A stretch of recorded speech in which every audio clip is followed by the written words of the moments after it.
Salut à tous, ravi de vous retrouver sur Auto Hebdo. C'est un nouveau numéro de votre podcast Outlap. Et ce week-end, il y avait donc le Grand Prix du Qatar de Formule 1. Et on ne va pas vraiment en parler dans l'émission d'aujourd'hui, puisque depuis l'arrivée du Grand Prix du Qatar, eh bien, il y a eu une espèce de petite bombe qui est arrivée quand même dans le paddock, une rumeur qui est arrivée extrêmement rapidement et qui a déjà été officialisée. Esteban Ocon ne terminera donc pas la saison de Formule 1 chez Alpine. Sa dernière saison chez Alpine se terminera donc au Qatar et non pas à Abu Dhabi. C'est Jack Doohan qui prendra sa place dans le baquet de l'Alpine A524 et c'est ce dont on va parler aujourd'hui avec mes spécialistes à mes côtés. Et cette fois-ci, il est ravi parce que il retrouve sa place à ma droite. Sachez qu'évidemment, on enregistre toujours en espèce de cercle. Et donc, il est à ma droite, Jérémy Satis. Comment ça va ? Ça va très très bien, je suis ravi de retrouver ma place de prédilection, celle de bras droit de notre cher présentateur Michael, en pleine forme. Bah, c'est une bonne nouvelle déjà. Il faut. Hein. Et il va falloir, parce qu'il y en aura des choses à dire. Dorian Grandjeu est également avec nous, comment vas-tu ? Bah écoute, ça va très bien Michael, c'est vrai qu'un Grand Prix du Qatar qui est finalement passé en second plan après ce qui vient d'être officialisé ce lundi matin, on va en parler, on va avoir sûrement des avis très tranchés sur cette info. Va-t-on trancher dans le vif ? Ça, le suspense à son parole. C'est la question. Oh là là, il aurait plutôt dit le suspense est à son... Non, arrêtez, s'il vous plaît. C'est pas mal. 11h du matin, est-ce vraiment une bonne heure pour faire des imitations ? Je ne suis pas sûr. Comme ça, vous savez en plus à quelle heure nous enregistrons, chers amis. Sachez que donc c'est Max Verstappen qui s'est imposé ce week-end tout de même pour ce Grand Prix du Qatar devant Charles Leclerc et Oscar Piastri. C'est donc la fin de l'aventure entre Esteban Ocon et Alpine. Le pilote normand était arrivé au sein de l'écurie en tant que pilote titulaire, c'était en 2020, début de cette saison 2020, il partageait à l'époque le baquet de la Renault avec Daniel Ricciardo, qui ensuite est parti. On a eu Fernando Alonso, on a eu Pierre Gasly, et donc maintenant, eh bien, Esteban Ocon, qui avait déjà signé pour partir chez Haas l'an prochain, va donc quitter l'écurie un petit peu plus tôt que prévu. Il ne prendra pas part à ce dernier Grand Prix de la saison. Jérémy, on a donc une communication d'Alpine qui est tombée ce matin, qui a été assez succincte finalement, qui a expliqué rapidement peut-être les raisons derrière ce choix. Qui était attendu, oui.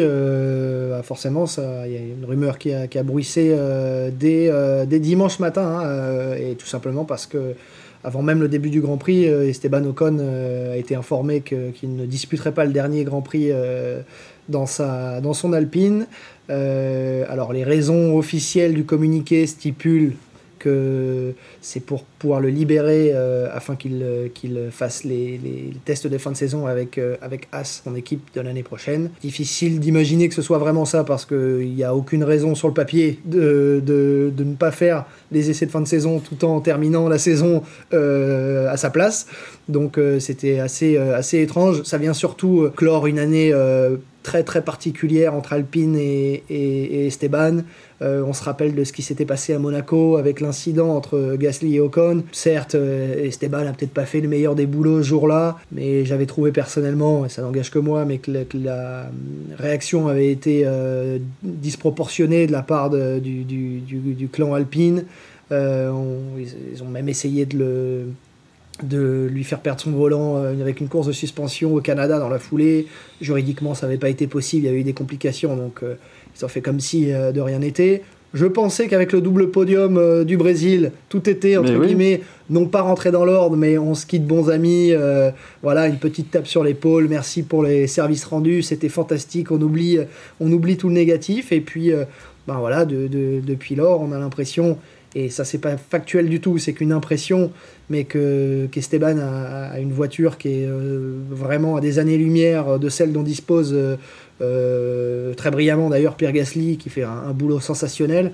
Mais voilà, il a l'air aussi un peu muselé dans la presse. Esteban, il dit pas grand-chose.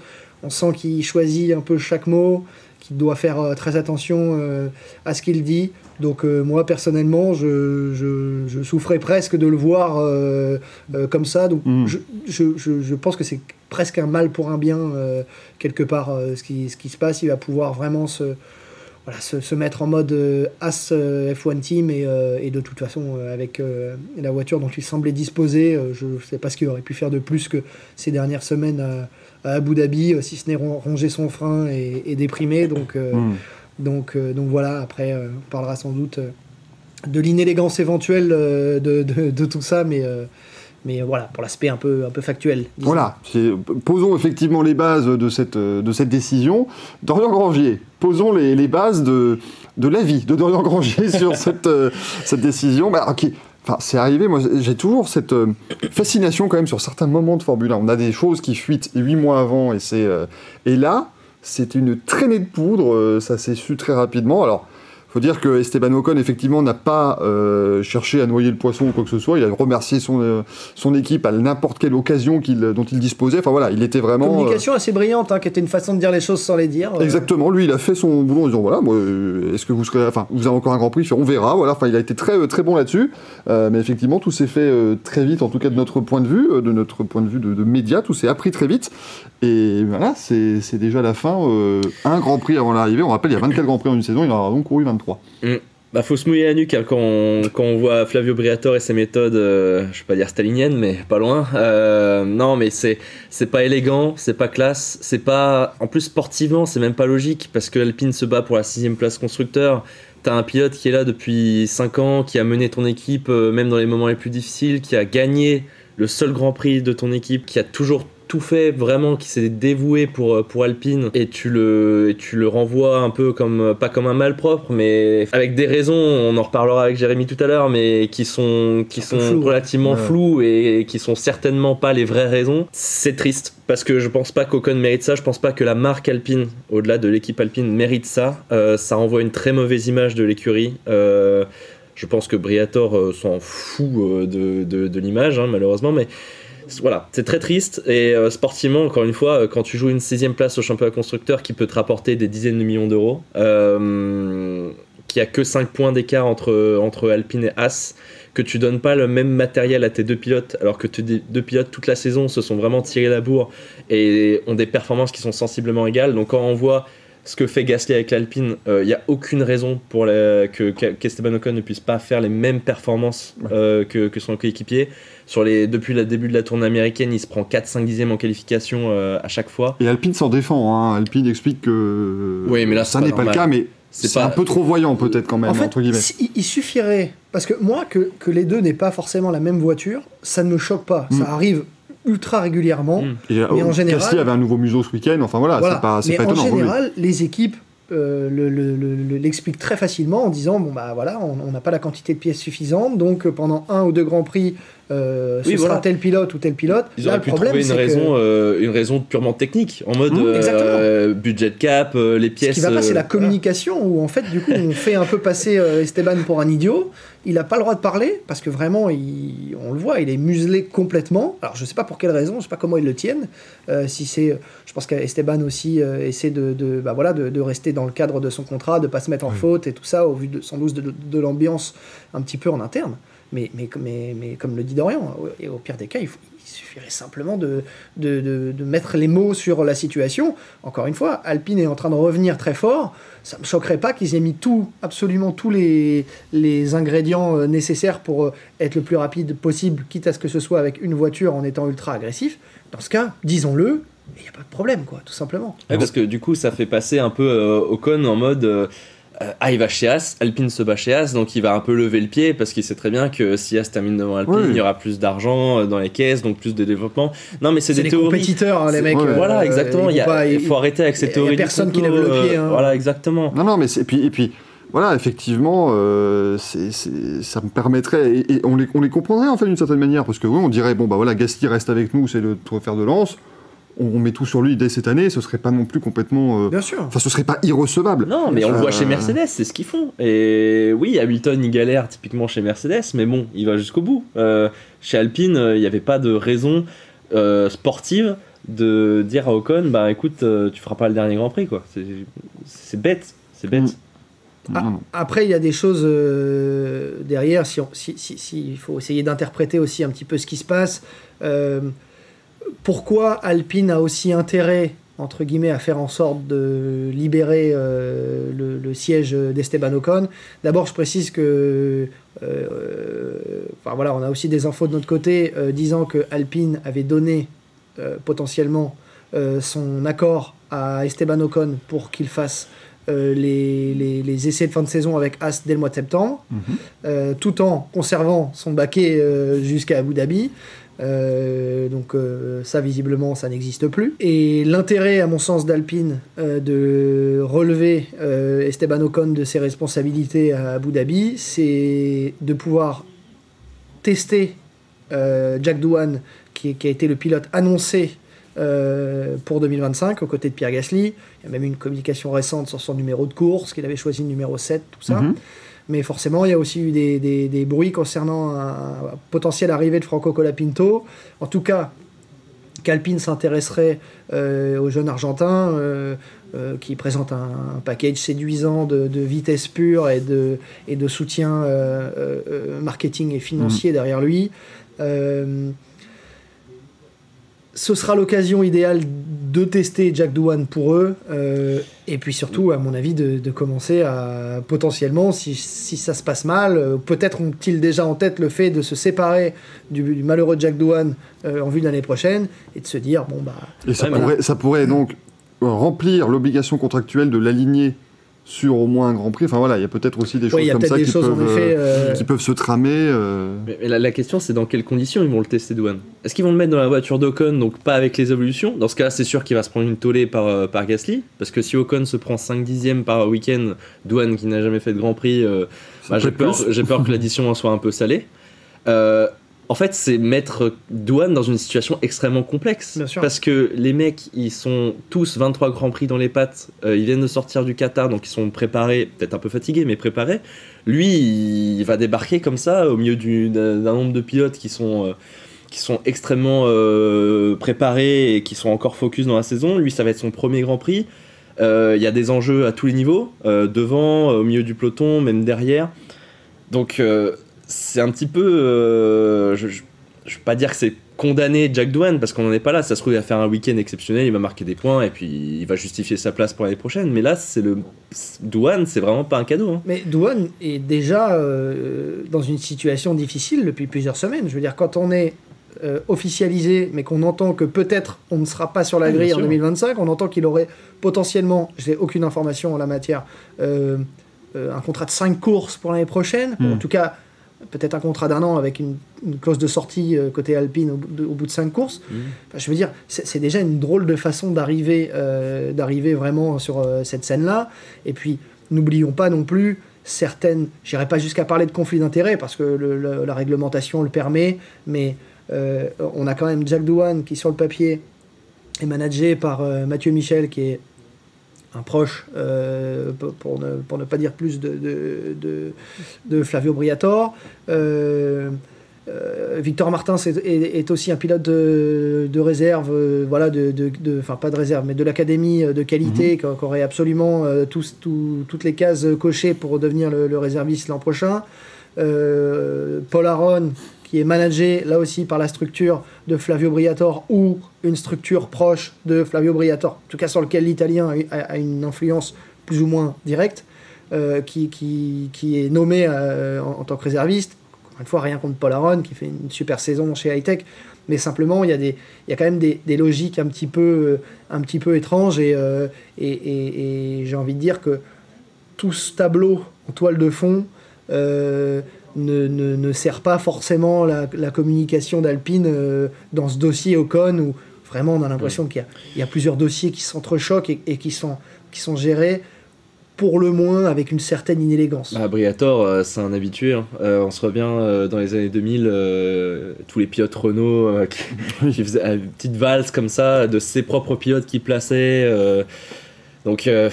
c'est un peu une méthode qu'on va dire anachronique, dans le sens où on avait peut-être l'habitude de voir ça dans les années 80, 90, 2000, et qu'on n'a plus du tout l'habitude de voir, sauf dans le clan Red Bull.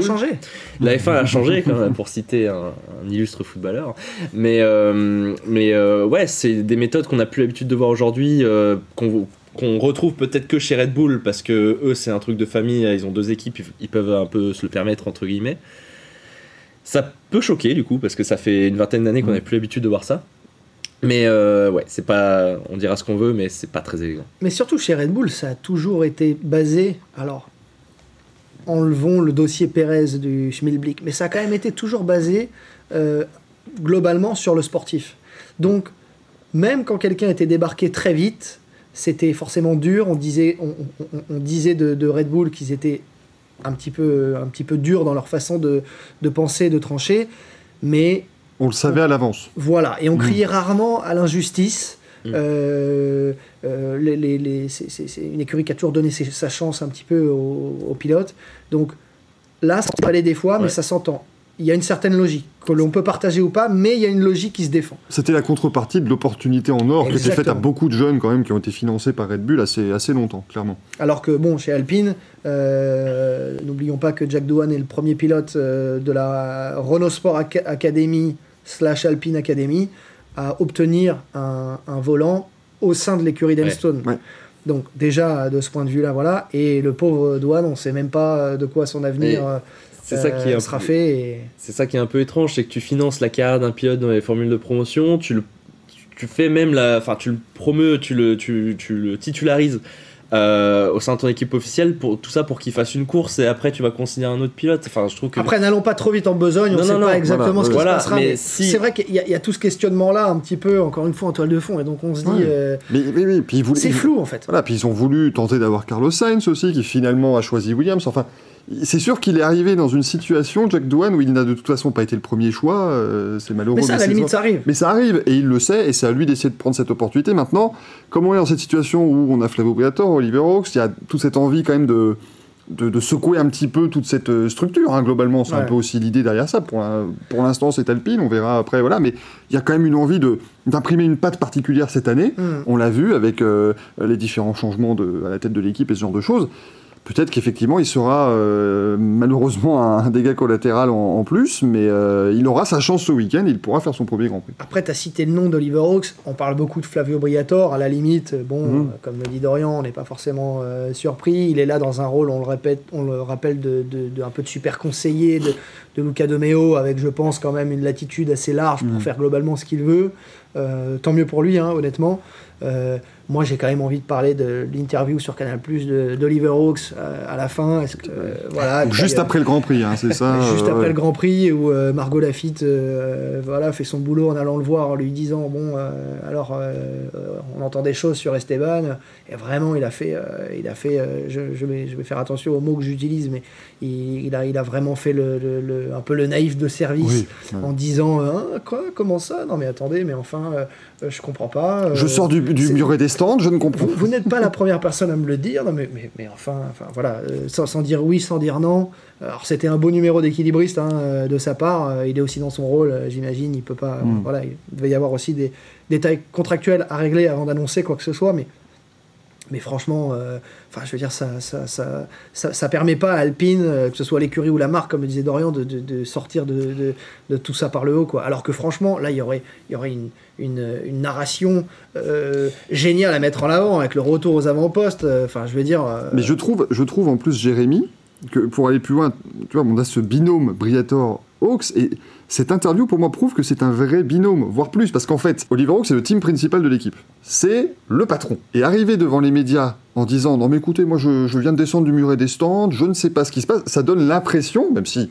ça n'est pas forcément le cas, mais l'impression qui est montrée au monde comme ça, c'est de dire bah écoutez, ça a été géré par quelqu'un d'autre, moi je n'ai pas d'infos, et donc ça donne cette impression qu'en plus, ce qui est certainement pas une décision de Briatore, donc c'est aussi une communication assez particulière. C'est un côté good cop, bad cop, un petit peu entre les deux. On sait globalement qui est le bad cop. Ça c'est c'est pas trop compliqué. L'histoire de cette discipline. Oliver Oaks c'est peut-être un petit peu plus lisse. On le voit en conférence de presse. Quand on lui pose une question un peu technique, vous savez, je viens d'arriver, je sais pas trop. Voilà, bon. Et bon, il a construit brillamment high-tech aussi avec cette philosophie-là, en disant pas trop, en montrant pas trop publiquement et en agissant entre guillemets en coulisses. Hein, c'est comme ça que ça marche aussi dans ce milieu. Mais c'est vrai que cette association est assez non pas étrange, mais inhabituelle peut-être en tout cas. Franchement. Et aujourd'hui, forcément, personnellement, je pense aussi à Esteban qui, franchement, c'est quelqu'un, sur la fin des années de collaboration avec Alonso, il ne faut pas oublier il faisait la majeure partie du boulot de simulateur. C'est quelqu'un aussi qui se rendait toujours disponible auprès de la marque Alpine. Il y a eu ce concours Excellence Mécanique aussi, duquel il a été parrain plusieurs années. Forcément, son père aussi exerçant le même métier, il y avait une certaine logique. Mais enfin, il n'y a rien qui l'obligeait, entre guillemets, à le faire. Et je trouve que, bon, voilà, il y a forcément des choses qu'on ne sait pas, peut-être des bisbilles en interne ou autre, peut-être. Je ne dis pas qu'Esteban est 100% victime, je ne sais pas.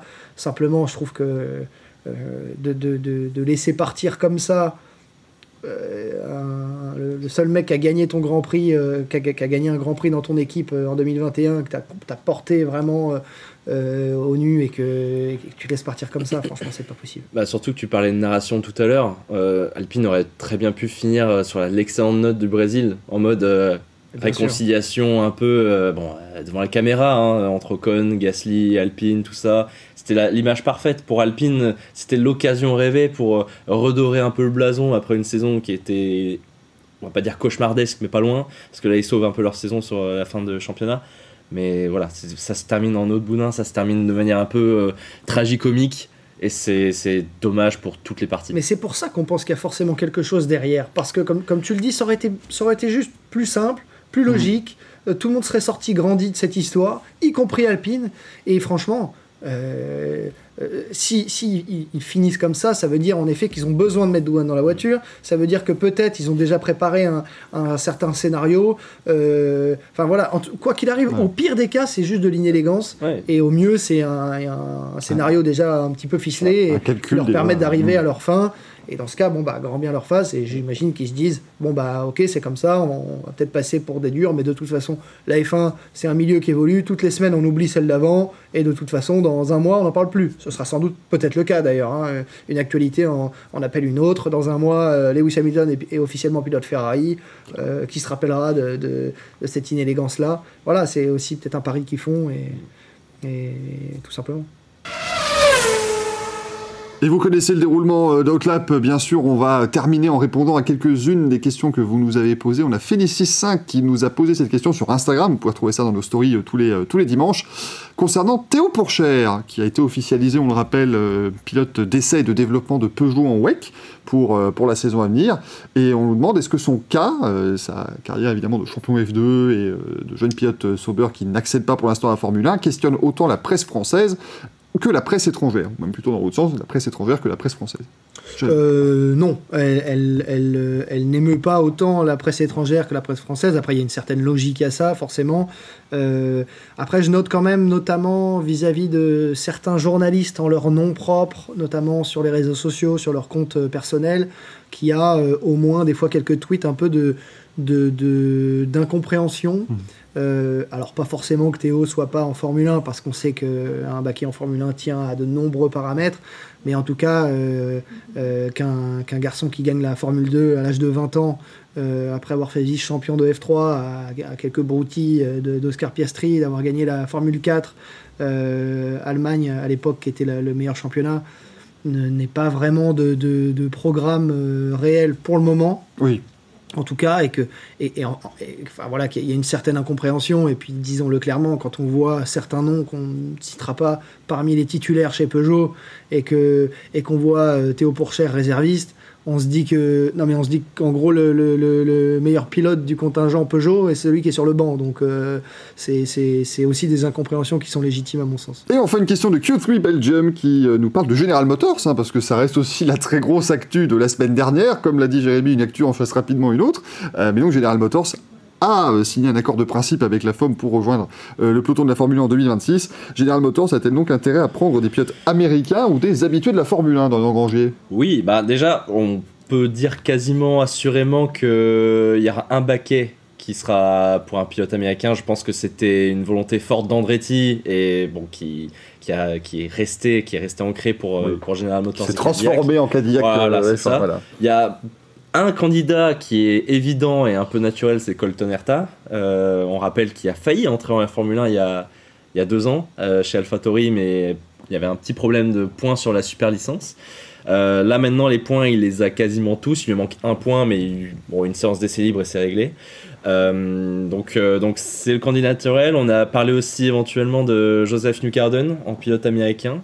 Il sera quand même assez âgé en 2026, donc j'en doute. Et après, des pilotes qui sont habitués à la Formule 1, il y en aura. Hein. Il va y avoir des pilotes expérimentés qui seront sur la touche l'année prochaine. Je pense à Bottas, un candidat, hein, il l'a dit. Un Magnussen. Il y a Ricciardo, mais bon, Ricciardo, si on lui donne une 15e chance, au bout d'un moment, voilà, ça va être un peu gros. Mais il y a du choix, il y a certains pilotes. Je sais que Michael, toi, tu défendrais peut-être une candidature d'Alex Palou, donc voilà, il y a Cadillac à l'embarras du choix. C'est l'avantage d'arriver sans une toute nouvelle équipe, c'est que tu peux choisir les pilotes que tu veux à peu près. Et en plus, quand on est General Motors, ça veut dire qu'on va quand même mettre les moyens des ambitions finalement. Oui, c'est ça. Mais c'est vrai que la piste Colton Herta a repris un petit peu de poil de la bête avec sa 2e place au championnat cette année, parce que quand il a fini juste dans le top 10 ces dernières saisons, c'était plus forcément simple de l'imaginer en F1. Mais oui, il y a Alex Palou, il y a Pato Howard, il y a plein de pilotes qui évoluent aux États-Unis, qui sont pas forcément américains, mais qui évoluent aux États-Unis aussi, qui pourraient faire cela correctement. Et puis peut-être, qui sait, des jeunes pilotes qui vont débuter en F1 ou qui ont débuté il y a peu. C'est un peu risqué, parce que lancer un projet de zéro, en général, il faut prendre des mecs qui ont un peu de bouteille. Oui.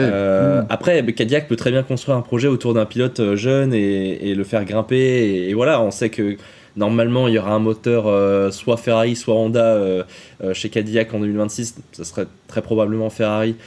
Donc ça sera un moteur, un motoriste en tout cas qui a beaucoup d'expérience. Donc Cadillac partira déjà avec quand même une voiture hors châssis qui devrait être pas trop mal au niveau de la base. Donc ouais, ça peut être aussi une solution, mais c'est plus risqué. C'est sûr. On rappelle par exemple, à titre de comparaison, Haas avait pris Romain Grosjean et Esteban Gutiérrez pour sa première saison, qui était ce mix d'expérience de la F1 et d'un Gutiérrez qui était arrivé assez récemment. Oui, puis pilote aussi du continent américain. Donc voilà, il y avait une certaine logique. Il y a peut-être un petit peu de ça, mais on sait que le projet Cadillac sera encore plus porté, à mon avis, sur la nature américaine de l'équipe. Voilà, messieurs, écoutez, je pense que nous avons dit pas mal de choses déjà, en tout cas sur notamment ce cas Esteban Ocon avec Alpine, sur General Motors, sur Théo Pourchaire. Merci beaucoup de nous avoir suivis dans ce nouvel épisode d'Outlap. On se retrouvera bien sûr lundi prochain. Ce sera déjà le dernier Grand Prix. Non, déjà, ça fait 12 mois que la saison a commencé. Ça sera enfin. Enfin, le dernier Grand Prix de la saison, peut-être pour certaines et certains. Le Grand Prix d'Abu Dhabi, qui aura donc lieu ce week-end. Rideau sur la saison. Mais rassurez-vous, puisqu'on enregistrera donc le podcast lundi, il y aura les essais jeunes pilotes qui seront là dans la foulée. Donc il y aura de toute façon encore des choses à dire. Merci Jérémy, merci Dorian. Merci Michael, merci à vous. Merci beaucoup. Et puis on se retrouve la semaine prochaine. Ciao, ciao.